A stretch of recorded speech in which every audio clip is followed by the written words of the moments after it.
मेरे कुछ सब्सक्राइबर को ये फ़ोन पे पेमेंट गेटवे लगाने में कुछ प्रॉब्लम आ रही थी, जो कि पैकेज के थ्रू लगाने पे उनको एरर आ रही थी। तो बहुत सारे सब्सक्राइबर ने मुझे व्हाट्सएप पे स्क्रीनशॉट भी भेजे थे और ईमेल भी किए थे।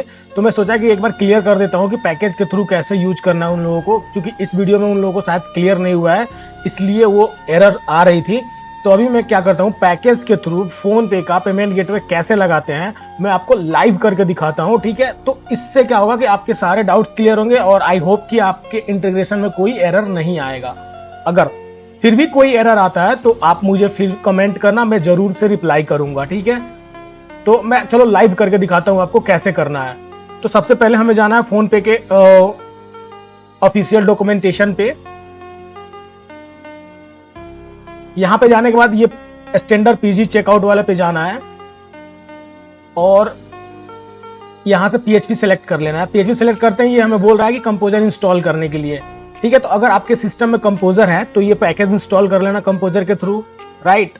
अगर आपके सिस्टम में कंपोजर नहीं है तो पहले कंपोजर इंस्टॉल करना, फिर कंपोजर से ये पैकेज इंस्टॉल करना। और कैसे करते हैं वो सारी चीजें मैं आपको एक बार अपना फोल्डर दिखा देता हूँ। ये मेरा फोन पे इंटीग्रेशन का फोल्डर है। यहाँ पे देखो, जैसे ही मैंने कंपोजर कमांड चलाया था, कंपोजर से पैकेज इंस्टॉल करने की कोशिश किया था, तो ये एक फोल्डर और 2 फाइल्स आ गए थे मेरे फाइल्स में। तो इसको कैसे करना है मैं एक बार दिखाता हूँ।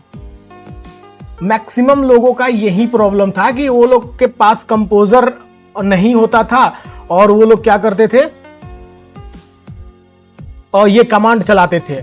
तो होता क्या था कि वो एरर दे रहा था, जिसके चक्कर में उन लोगों का पेमेंट इंटीग्रेशन फेल्ड हो जा रहा था या कुछ और एरर आने लग रहा था। तो वो एरर ना आए उसके लिए मैं आपको लाइव करके दिखाता हूं। ये कमांड यहां से कॉपी करना है और अगर आपके सिस्टम में कंपोजर इंस्टॉल है तो आपको ये कमांड चलाना है, अदरवाइज पहले कंपोजर इंस्टॉल करना है। अगर कंपोजर इंस्टॉल करने नहीं आता है, कैसे इंस्टॉल होता है, तो कमेंट करना, मैं आपको बता दूंगा पर्सनली कि कैसे कंपोजर इंस्टॉल करते हैं। अदरवाइज आप कोई दूसरा वीडियो देख लेना यूट्यूब पे कि कंपोजर को कैसे इंस्टॉल करते हैं। अगर एक बार आपका कंपोजर इंस्टॉल हो गया तो फिर आपको ये कमांड यहाँ पे पेस्ट कर देना है और एंटर प्रेस करना है। जैसे ही आप एंटर प्रेस करोगे तो ये कुछ फाइल्स डाउनलोड करेगा आपके फोल्डर्स के अंदर, और वो फाइल्स क्या हो गई, एक वेंडर नाम का फोल्डर करेगा डाउनलोड और 2 फाइल्स, एक composer.json और एक composer.log, ये 2 फाइल्स डाउनलोड करेगा, एक फोल्डर डाउनलोड करेगा, ठीक है। इतना होने के बाद पहले मैं आपको इसी के डॉक्यूमेंटेशन पे जो ये ट्राई नाउ है इससे मैं करके दिखाता हूं कि कैसे पेमेंट सक्सेसफुली हो रहा है, ठीक है। अभी देखो ये 400 का एरर आ रहा है कि नहीं, पेमेंट सक्सेसफुल नहीं हुआ। तो मैं पहले यहाँ पे करके दिखाऊंगा, फिर आपको कोडिंग में बताऊंगा कि कैसे करना है इसको इम्प्लीमेंट विदाउट एनी एरर। तो आई होप कि आपको कंपोजर का पैकेज और कंपोजर इंस्टॉल करना या गजल एचटीटीपी पैकेज इंस्टॉल करना क्लियर हो गया और इसमें आपको कोई प्रॉब्लम नहीं होगी। इतना करने के बाद आपको क्या करना है, ये जो रिक्वेस्ट की फाइल है इसको कॉपी करना है यहां से लेके यहां तक, ठीक है। और आपको जाना है रिक्वेस्ट में, यहां पे पेस्ट कर देना है, ठीक है। मैंने पेस्ट कर दिया। दूसरी चीज चेकसम पेस्ट करना है, यहां दूसरा पैरामीटर चेकसम पेस्ट करना है। मैंने चेकसम को भी पेस्ट कर दिया। इतना 2 ही पैरामीटर ये मांग रहा था, मैंने दोनों दे दिया इसको। अब मैं यहां से करूंगा ट्राई इट। देखो मैंने जैसे ही ट्राई इट किया तो विदाउट एनी एरर मुझे पेमेंट का लिंक आ गया यहाँ पे। अगर मैं इसको कॉपी करता हूं, मैं आपको दिखाता हूं, ये पेमेंट का लिंक है। एक बार मैं पूरा रिस्पॉन्स कॉपी कर लेता हूं। तो अगर भी कोई भी प्रॉब्लम आ रही है तो आप जरूर से कमेंट करना, मैं बिल्कुल रिप्लाई करता हूं। मेरे सारे सब्सक्राइबर ये बात समझ चुके हैं कि मैं मैसेज और कमेंट को इग्नोर नहीं करता हूं, मैं सबके एसएमएस का रिप्लाई करता हूं, ठीक है। तो ये रहा मेरा पेमेंट का लिंक। अब मैं इसको कॉपी किया, यहाँ पे पेस्ट कर दिया।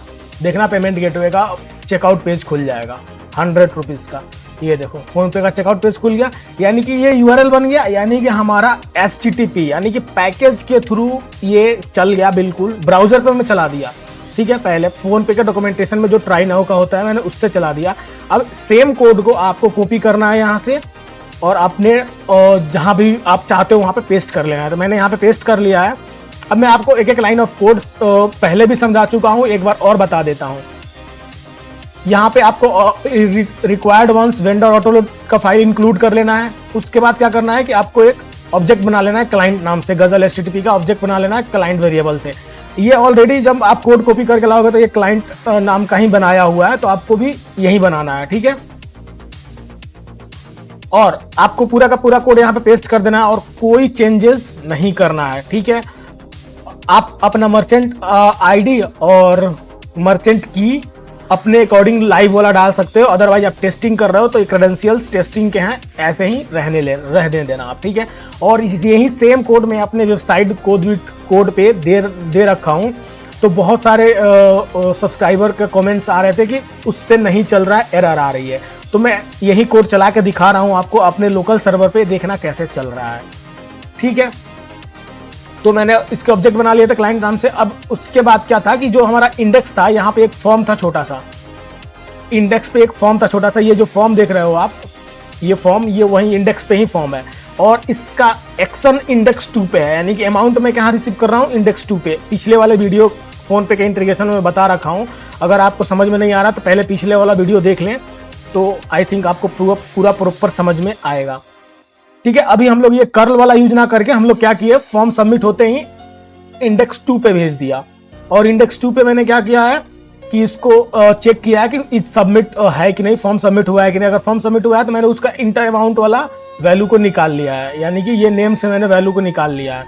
और बाकी सारी चीजें मैंने वहीं से कॉपी पेस्ट करके लाया हूँ और पूरा प्रॉपर है। और ये सारी चीजों को मैं ऑलरेडी एक्सप्लेन कर चुका हूँ। अगर फिर भी किसी को कोई प्रॉब्लम हो रही है तो कमेंट करना, मैं बिल्कुल से रिप्लाई जरूर करूंगा, ठीक है। और मैं ये लाइन ऑफ कोड ऐड किया हूं कि यूआरएल को ओपन कर देगा ब्राउजर में, जिससे क्या होगा, यूजर पेमेंट का जो चेकआउट पेज होता है वो दिख जाएगा पेमेंट करने के लिए यूजर को, ठीक है। तो मैं एक बार डेमो दिखाता हूं आपको। मैंने किया इसको रिफ्रेश और मैं यहाँ पे डालता हूँ 45 रुपीज का अमाउंट। अब मैं करता हूँ पे नाउ।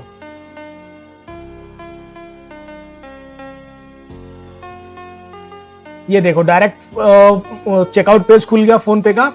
और यहां से आप क्रेडेंशियल डालोगे,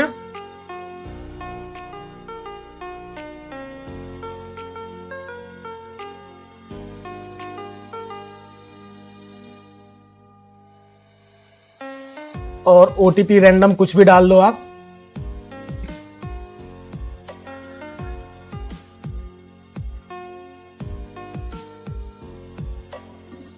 ठीक है, तो ये पेमेंट सक्सेस पेज पे चला गया और यहाँ पे कुछ एरर है, तो वो मैं देख लूंगा एरर क्या है।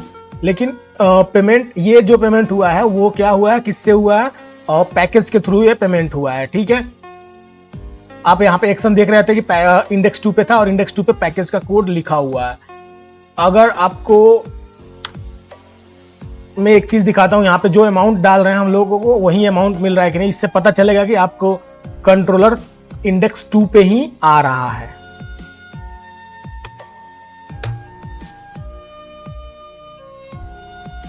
मैं फिर से जाता हूं बैक और इसको करता हूं रिफ्रेश और फिर से 85 और पे नाउ।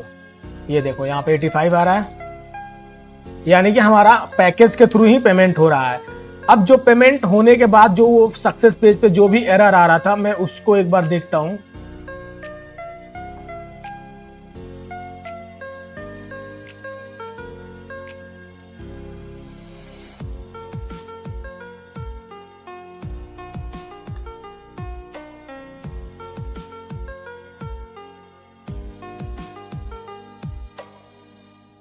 इसको कर दो रिडायरेक्ट मोड पोस्ट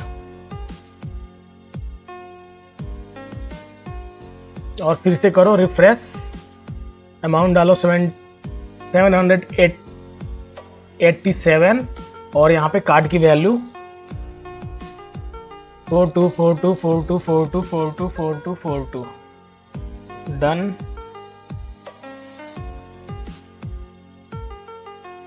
ओटीपी पे नाउ। ये देखो अब ये एरर नहीं देगा पेमेंट सक्सेस पेज पे, इसको पोस्ट मेथड से वैल्यू मिल जाएगी।